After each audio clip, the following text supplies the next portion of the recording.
Hello, everyone. It is Wednesday, the 14th of January. How are you? And you, but especially you, doing tonight? Tell me about it. That is what I want to know. I want to know it. What's going on in your world, people? Tell me about it. Let's get this, all my screens up and going here. Oops, I forgot that one. And where is my. Yoo-hoo, where am I over here?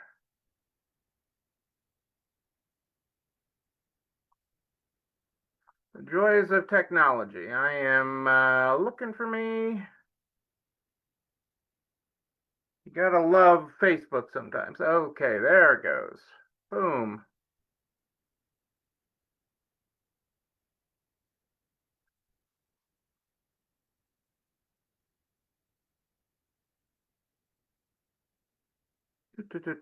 We almost got it. I almost got all my screens. Oh, come on here. You were right there.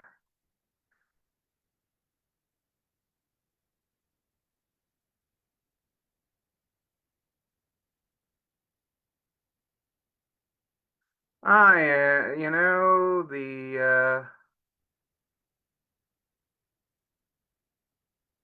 boom and boom. I'm working it here, people. You gotta love technology. It's not letting me see everything here. Boom. Sometimes I just want to shake Facebook. I want to go like this to Facebook.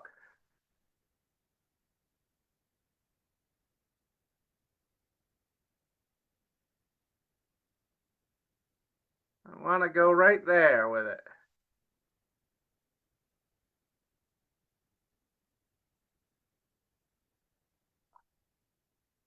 Boom. Okay, I think I may have to adapt and go.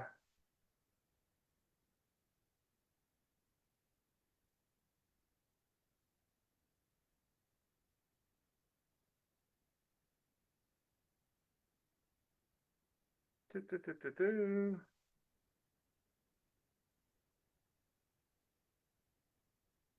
Okay, well, Facebook's being wonky tonight, so I'm not seeing everything tonight, folks. I don't know what's going on. I don't know what's going on.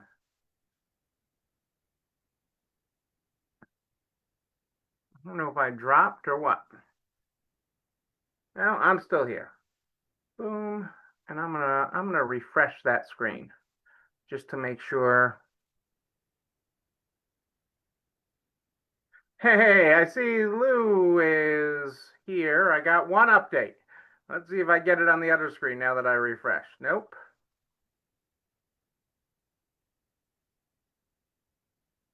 Don't know what's going on. Okay. Well, I am sticking here with you. Hey Lou, I hope I'm talking and I'm seeing I got one comment up. I'm not sure I'm gonna see any other tonight, but we'll see. We'll see what happens here. Oh, now I just um I hope you, Lou, had a great time in Florida on your trip with Aaron and your granddaughter. I hope everybody's doing well tonight. Hey, it's such a weird, wonky Facebook night here tonight. I am not sure what's going on.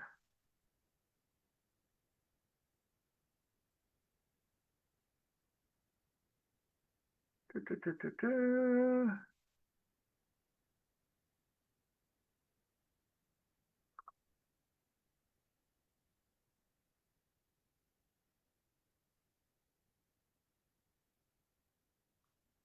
Yeah, I don't know.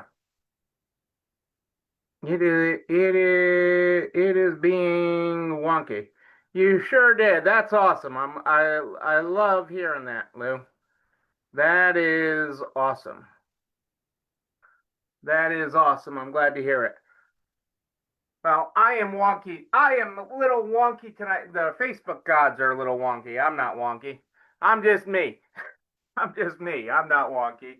So let me get going. I know you guys are hearing me, and I know some of you will hear it on the replay, and I know Facebook's just being Facebook.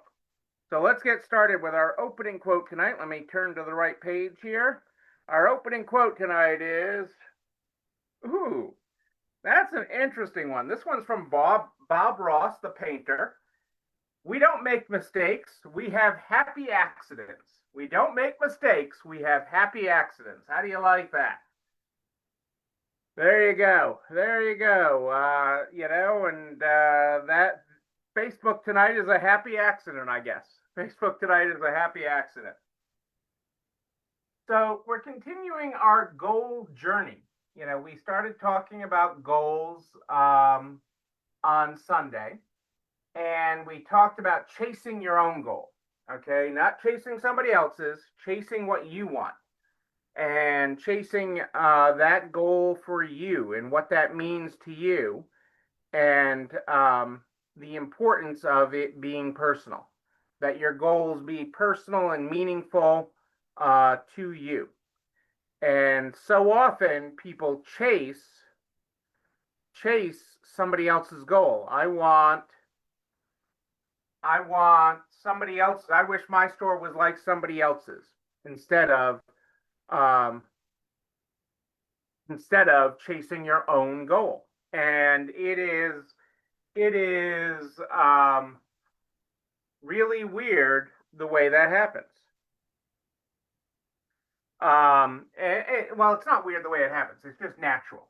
It's natural to follow the others, to see the grass is greener, the proverbial grass is greener on the other side, and not actually be focused on what you really want. I just want what they have. And that's sort of the proverbial with it. I want to share with you a true story. Okay, I'm going to share with you a true story about Don Bennett. Okay, and this is from an interview with him. And I'm going to read this all to you because it's extremely powerful. And I've read it before, so some of you might recall it as I'm telling it.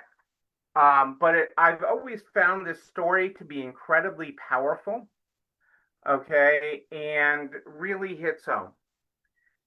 This story is about a mountain climber named Don Bennett.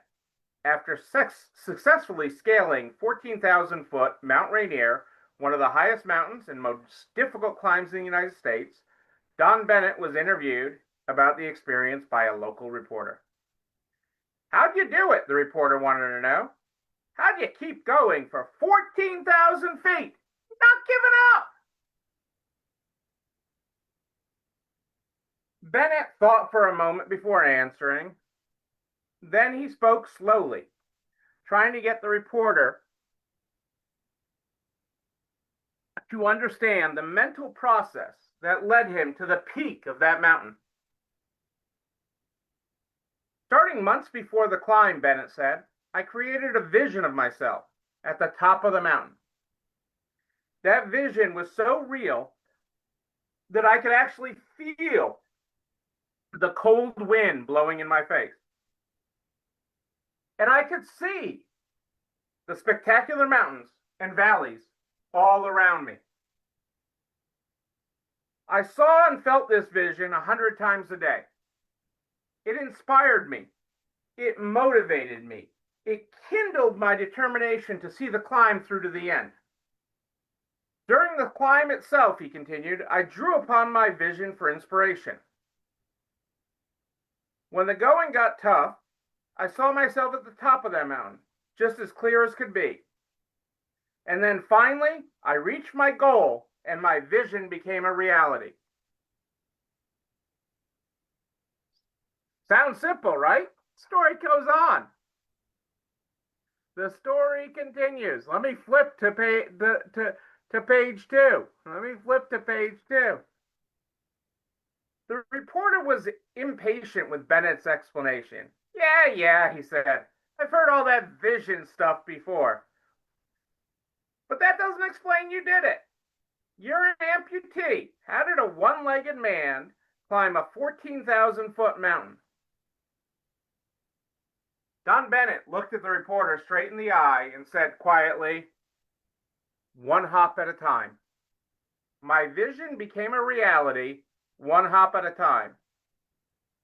Bennett used self-discipline to endure terrible physical hardship and achieve seemingly unachievable goals. Your own goal may not seem as urgent, but the principle of achieving it remains the same.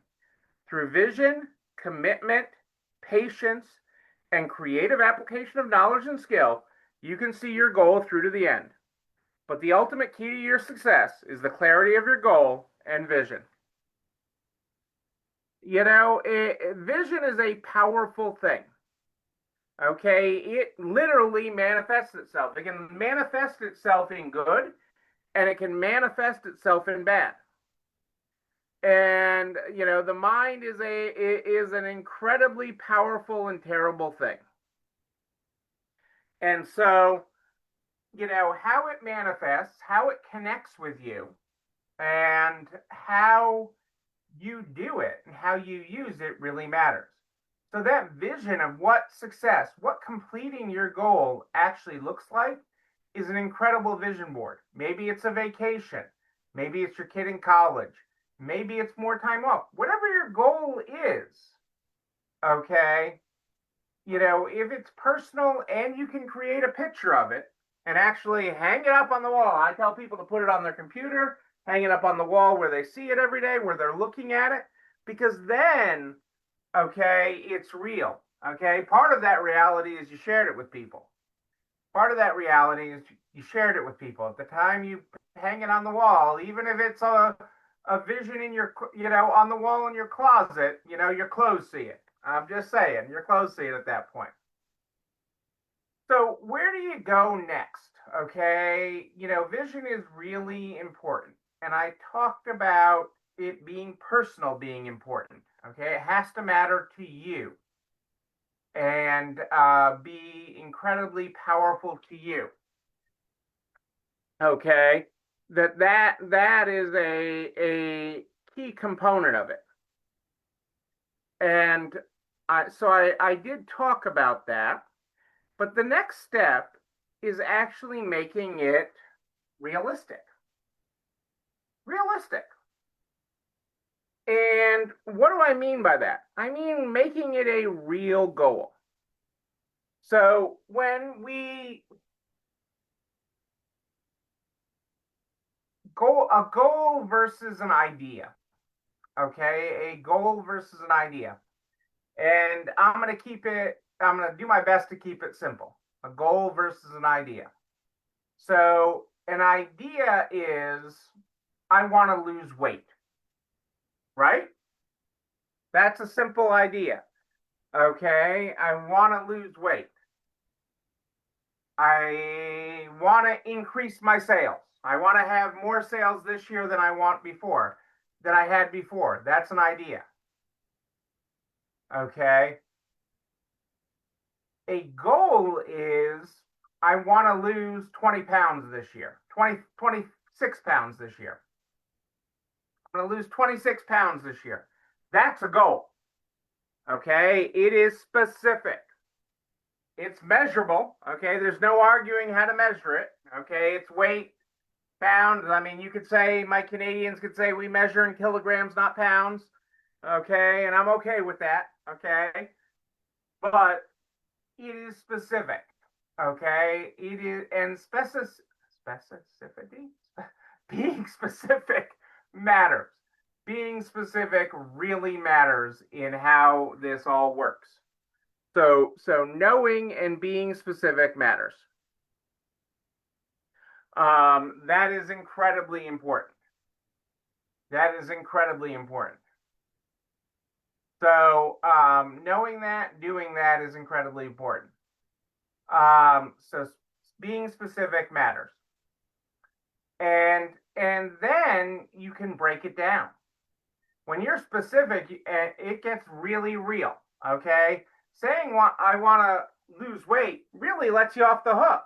Okay, did I lose an ounce? Did I lose a pound?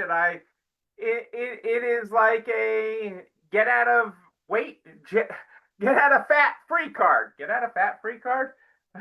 Well, I'd like to be fat free, but that you get my point with that. Okay, it becomes it's non-specific. It's non-specific, and when you do it that way, okay, you don't fail, right? Because you didn't say I'm going to lose 26 pounds, but you also don't succeed because you didn't commit to losing 26 pounds. And, I'm like one of the things we're committing to a year from now, 360 or so days from now, 350 something days from now, next January, the beginning of next January, is we're going to run a 5K. Actually, there's an option to run a 5K one day and a 10K the next day. And I just committed to doing both of them at ungodly hours, which is a whole separate conversation in the middle of the night. But so, the commitment to doing things, okay, becomes very real. And with weight, I use the weight example because nobody's ever the weight they want to be. Almost never is the weight that they want to be. And so so that's where being specific matters. Okay, showing up and being specific. And weight is a great example. So, when I say 26 pounds, well, that sounds like a lot of weight. I mean, 26 pounds, okay, is a good number, but is it and it's measurable. So we're making a SMART goal, okay, specific, measurable. Is it attainable? Well, that's like a pound every other week. A pound every other week. Is that attainable? Sounds attainable. Okay. Is it relevant to me? Is it personal? That's the R. Is it relevant to me? Well, I could probably stand to lose an extra pound or two here and there. I could give up a few here. I could give up a few here. And is the goal time-based? Okay, is the goal time-based? So saying I want to lose weight, being specific, I want to lose 26 pounds in my example. Okay, it is specific.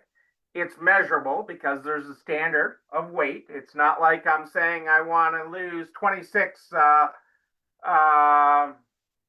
Flemings or something. I don't know, make something up. Okay, I am being specific. I am measurable. It's attainable because that's a reasonable goal. Okay, weight is hard, but a pound every other week, that sounds like it's doable. It's relevant to me because I probably have a few extra pounds on me, and it's time based. This year, 2026, I want to do this, this, and this. So specific, measurable, attainable, relevant to me, personal. So the personal aspect that we talked about the other night, and time-based. So that is how a goal should come together. So as you start working on your goals, and again, I want you to have, 3, no more than 5 personal goals and business goals. 3, but no more than 5 for the year, both personal and business. Because you're more than your business. You have to remember that. You are more. You are more than your business. Way more. Way more. And so doing that and creating those goals, because we're going to dive in a little deeper. We're going to talk about business goals and things on Sunday and dive into this a little deeper, because doing that actually sets you up for success. And we're going to break those down into different parts of the year. With this weight example I've done, I'm only taking it just this far. I'm taking it big picture, a pound every other week. But we all know there's that jump start. There's that squishy middle with weight loss where it gets hard. It's sort of that you get up and start doing, and the scale moves a little bit the first few weeks, and then it then you sort of plateau, and sometimes you can go backwards. We're going to talk about all of that because all those things happen, but that shouldn't stop you from going for your vision, whatever your vision is. Just like Don Bennett had the mountain. Okay, he did it one hop at a time, but sometimes he had to hop back so he could hop forward. And we're going to talk about that because it's so incredibly important how you do that and how you move forward. So we're going to talk about that. You know what else we're going to talk about? This video and everything I talk about, goes over to the YouTube channel. You're not alone running this store, where you can like, comment, subscribe, and oh yes, ring the bell, ring it so you know when another one drops. You can also share it with everybody you know in business, the butcher, the baker, the candlestick maker, so we can help everybody run a better business. I am here every Sunday and Wednesday at More 8 Than Ish, But if you have a question in between, just email me. Neil, Neil at nextlevelresale.com, Neil at nextlevelresale.com, or DM me on Facebook. I'm easy to get a hold of, easy to find. We start the program every night with our opening quote. Our opening quote tonight, if you weren't here at the beginning, is, "We don't make mistakes, we have happy accidents." That's a quote from Bob Ross. And our closing quote tonight is, "The measure of success is not whether you have a tough problem to deal with, but whether it's the same problem you had last year." Ooh, let me say that again. The measure of success is not whether you have a tough problem to deal with, but whether it's the same problem you had last year. Ladies and gentlemen, I am Neil Abramson. I do like a good party, a wedding, a bar mitzvah even, a President's Day party. We got President's Day coming up Monday.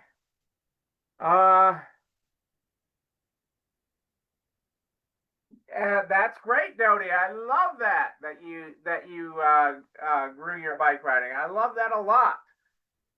But until then, and until Sunday at More 8 Than Ish, know that you, but most importantly you, yes, you're not alone running this store. Have a great night, everybody. I will see you, on Sunday.